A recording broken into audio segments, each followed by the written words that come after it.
Ah, agora foi. Esse é o candidato que 57 milhões votaram, olha. O Brasil tem tudo para ser uma grande nação. Qual é o seu maior problema? O nosso maior problema é o político. São as indicações políticas. É o toma lá, dá cá. E as consequências desse tipo de fazer política é a ineficiência do Estado e a corrupção. Tem que jogar pesado nessa questão, valorizar a sua Polícia Federal, valorizar o seu Ministério Público, os homens que realmente vão atrás desses que temem roubar a nação. Temos que jogar pesado na questão da educação. Os currículos escolares não podem continuar com ideologia de gênero ou com doutrinação. No tocante à segurança, é a mesma coisa. Você não pode continuar com essa segurança. Enfim, esse aí já tá bom já. Esse é lá a sua casa, então, isso aí? Sim, minha sala, bom. Esse aí, bom, Esse é o pode bebê, né? pausar. Bom, só pra elucidar, meu irmão, o cara tá no colo do Centrão, acho Sim, que tá bem cara. configurado que ele é um estelionatário eleitoral. Sim, com certeza. Beleza, mas eu não quero, nós não quero parecer ingênuo, que eu acho que a política é uma casta de anjos ali em prol do Brasil. Mas o Bolsonaro não assim. teve punho firme. Na hora que ele falou, tem que pegar pesado, ele pegou pesado ao contrário. Mas ele fez toda uma articulação para blindar o próprio filho, no caso, que estava incorrendo. Então, o problema é que veio à tona isso logo no início do governo dele. Jogar pros leões mesmo que se foda. Deixa o filho se fuder, mano. Se reelegia com 80%. Mas sabe qual que é o problema? Mas é que aí se o filho se fudesse, ele ia pegar o Bolsonaro também. Você acha que ele não tá no meio? Você tocou num ponto interessante, jogava pros leões. Eu tinha essa impressão que, talvez ele é o cara... Ele é o bastião da moralidade, ele é o arauto da moralidade. Ele vai, de fato, colocar o Brasil nos trilhos éticos, finalmente.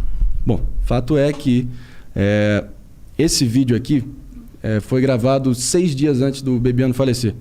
A gente tinha ensaiado e tinha feito um dia de gravação, que a gente estava se mudando da minha casa, que é essa aí, e a gente chegou a convocar um grande diretor chamado Bruno Barreto. Ele fez a gravação e estava ensaiando, talvez, promover isso e vender, enfim, criar literalmente um documentário para poder literalmente contar a verdade que aconteceu dentro da minha casa. E muitas pessoas tentam diminuir, dizendo que ele foi eleito na esteira, enfim, só das redes sociais, mas ninguém sabe o que foi 55 pessoas trabalhando até 4 horas da manhã numa academia, quando você saiu de 7 segundos para 30 minutos, né? Então... E esse cara, meu irmão, esse cara comeu pedra, eu vi ele padecendo, meu irmão. Esse cara me deixou lições humanas perenes, para sempre. Então, qualquer assim, frustração e decepção que eu tenho hoje em dia é 100% em função do que foi feito com ele. Eu vi o calvário que ele teve que enfrentar. E esse momento, ele, por acaso, de todos nós, era eu, ele e meu pai, acho que ele foi o único que gravou um depoimento individual naquele dia. E assim foi feito e acabou que foi muito... Ficou para a posteridade, né? Tanto que 6 dias depois ele veio a óbito. Mas nesse momento aqui, acho que revela um pouco dessa essa dúvida que fica. Será que o Bolsonaro de fato é o La Família é primeiritar, que tem que prevalecer a família? Ou ele seria o cara que teria grandeza e cortaria na própria carne? Então acho que esse depoimento é um pouco longo, mas acho que é bem revelador. Eu acho que em primeira mão aqui no Flow, estou mostrando aqui. Eu quero ver também, estou curioso. Como a gente contou agora há pouco, aqui nessa sala foram feitas as principais filmagens para a campanha, né? Isso foi feito, na verdade, na pré-campanha, foi feito num diamante gigantesco aqui, uma equipe gigantesca do Franklin. Quem fez a direção foi o Roberto Medina e o presidente, então, candidato, capitão, se sentava nessa cadeira aqui. E aqui foi feito um material grosso que depois foi usado na campanha, nessa sala aqui. Eu queria mostrar para vocês uma saleta de televisão que tem ali, aqui na casa do Paulo, onde nós tivemos conversas assim muito interessantes, as conversas mais profundas, volta e meia. Tínhamos um papo mais reservado por conta dos acontecimentos que ia se desenrolando, né, durante a campanha. Então, toda vez que a gente precisava bater um papo privado, era aqui. Eu entrava aqui com o Jair, fechava essa porta aqui, trancava e nós ficávamos à vontade aqui, né? E nós tivemos, eu me lembro de uma conversa que nós tivemos aqui, pouco antes da conclusão do segundo turno, Foi marcado um encontro nosso aqui de manhã e eu me atrasei, eu cheguei um pouco tarde e o Jair já estava aqui. E aí eu desci, encontrei o Paulo falou, olha, ele quer falar com você reservadamente, está lá na sala de televisão. Eu vim para cá, o ar-condicionado estava ligado, televisão ligada aqui, ele assistindo alguma coisa, um videotape de futebol. Essa porta eu fechei, tranquei e eu me lembro que ele estava sentado aqui, eu puxei essa banqueta e eu me sentei aqui, de frente para ele, ele sentado ali. Eu também queria conversar, eu já vinha pensando em ter uma conversa com ele. Eu me sentei aqui nesse puff e assim, muito próximos, né? Ele sentado aqui nessa poltrona, eu me lembro que eu me debrucei aqui e a conversa começou e ele virou para mim e falou assim, Gustavo, você está isso aqui para se tornar o próximo ministro da Justiça. Só que você precisa alongar o seu pavio, você tem um pavio muito curto. E no mundo político você tem que ter muita tolerância, você não pode pisar no calo de um deputado federal, de um senador, porque um movimento errado desse pode abrir uma crise com um final imprevisível para o governo. Né? Então, eu confio em você, me fez muitos elogios e disse que eu estava assim para ser o próximo ministro da Justiça. E já havia um zum nesse sentido, eu nunca tinha pedido nada para ele. Na verdade, essa ideia nasceu, eu não sei se foi da cabeça do deputado Julian Lemos, quem foi, havia um zum, mas nunca tínhamos tido uma conversa assim de forma direta. E nesse dia eu falei para ele que eu não sabia se eu estava preparado para a função, não sabia se era isso que eu queria, não sabia se seria essa a melhor contribuição que eu poderia dar para o meu país e para o governo dele. Botei as mãos assim, uma mão em cada joelho dele aqui e disse assim, capitão, só tem uma coisa que eu lhe peço, eu não faço questão de nada, eu nunca lhe pedi nada, mas tem uma coisa que eu quero lhe pedir, lhe dizer, a única coisa que eu não estou preparado é para ser deixado pelo caminho. Eu gosto de servir, mas eu não estou disposto a ser usado. E em alguns momentos fica uma pulga, uma dúvida, uma pulga atrás da orelha, se eu estou sendo usado ou não, porque eu estou me doando faz 2 anos. E mencionei alguns episódios que estavam me desagradando naquele momento. E ele deu a palavra de honra dele que isso não aconteceria, que ele, como bom militar, com uma formação, né, o caráter forjado pelas Forças Armadas, que ele jamais deixaria um soldado pelo caminho. Dito isso, eu falei para mim, está tudo bom, eu quero ajudar da melhor forma, estou pronto para jogar em qualquer posição.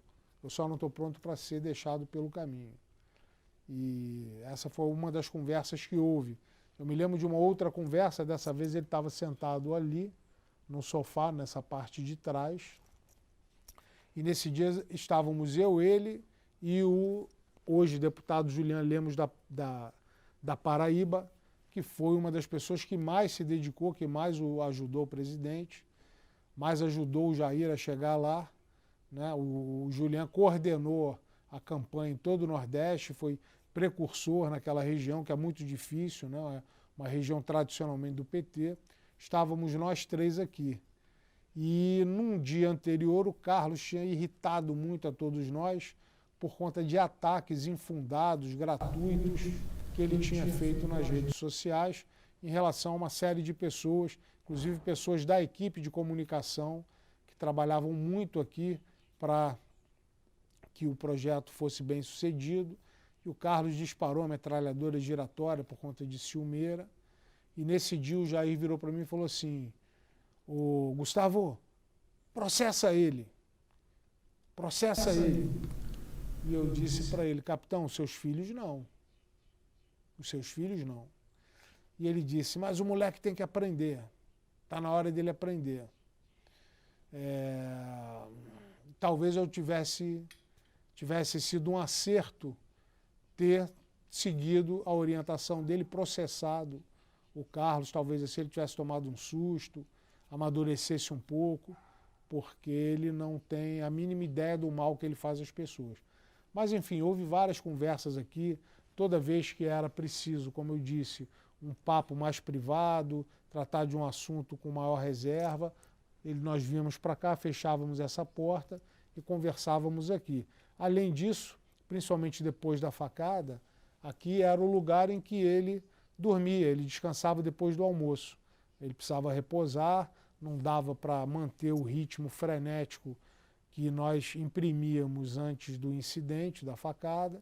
Então, invariavelmente, ele chegava aqui no final da manhã, início da tarde, almoçava, depois sentava aqui, nós botávamos futebol para ele assistir, fechávamos as cortinas, ligávamos o ar-condicionado e ele dormia aqui, descansava até estar recuperado para continuar as entrevistas e gravações e tudo mais. E 6 dias depois ele veio a falecer com um ataque cardíaco fulminante em Teresópolis. E essa parada aí? O que vocês pensam sobre isso? Bom, eu acho que é normal, coisa da vida? Fica permanente dúvida na minha cabeça se ele é capaz de tacar um filho dele para os leões. Acho que isso está claro que não é o caso. Na mesma medida que ele, no momento reservado com o braço direito dele naquela época, foi capaz de sugerir e até de incentivar um interessante processo. Isso. Eu acho que ele é um puta cara atormentado, entendeu? Eles vivem ali num síndrome de conspiração permanente, achando que... Faz sentido. Entendeu? E tem muita coisa mal resolvida no passado deles, mas também não vou ficar aqui bancando psicólogo. O fato é o seguinte, no plano moral, o que esse cara fez... Eu fui testemunho ocular 2 vezes durante a campanha, na minha casa, o Bolsonaro ali num momento singelo mesmo, assim. Para tudo. Você via que ele tinha uma gratidão e um puta afeto pelo Bebiano e falou: se não fosse por esse cara aí, jamais teria chegado onde eu cheguei. Ali para mim foi emblemático, entendeu? Para ver o peso que pelo menos parecia que o nosso presidente dava à presença e à influência e à importância que o Bebiano tinha no entorno dele. E não poderia ser diferente também, porque esse cara, cada buraco que esse cara dormiu, ele deixou de ver o pai falecer também, só para estar numa agenda oficial em Roraima de campanha. Meu irmão, o que esse cara fez para viabilizar o partido, o veículo necessário para qualquer candidato pleitear a presidência, inacreditável. É um esforço hercúleo que ele fez para tentar articular com o Bivar do PSL, no apagar das luzes também. Você acha que o Bolsonaro sabe algum mínimo detalhe dessa porra? Não, porque era devidamente poupado para também não ter que se preocupar com isso. Mas ele não deve fazer noção do que foi necessário para chegar a esse ponto. Mas também, eu acho que é o seguinte. Eu apresentei ali, antes ali, o candidato que encantou 57 milhões de brasileiros, estava prometendo a moralização da política, a nova política, lei e ordem e liberalismo na economia. E se você ver friamente, qualquer um que tiver com os seus censos em dia vai ver que é um estelionato assim, em proporções monumentais o que ele fez. Com certeza. É outra pessoa completamente.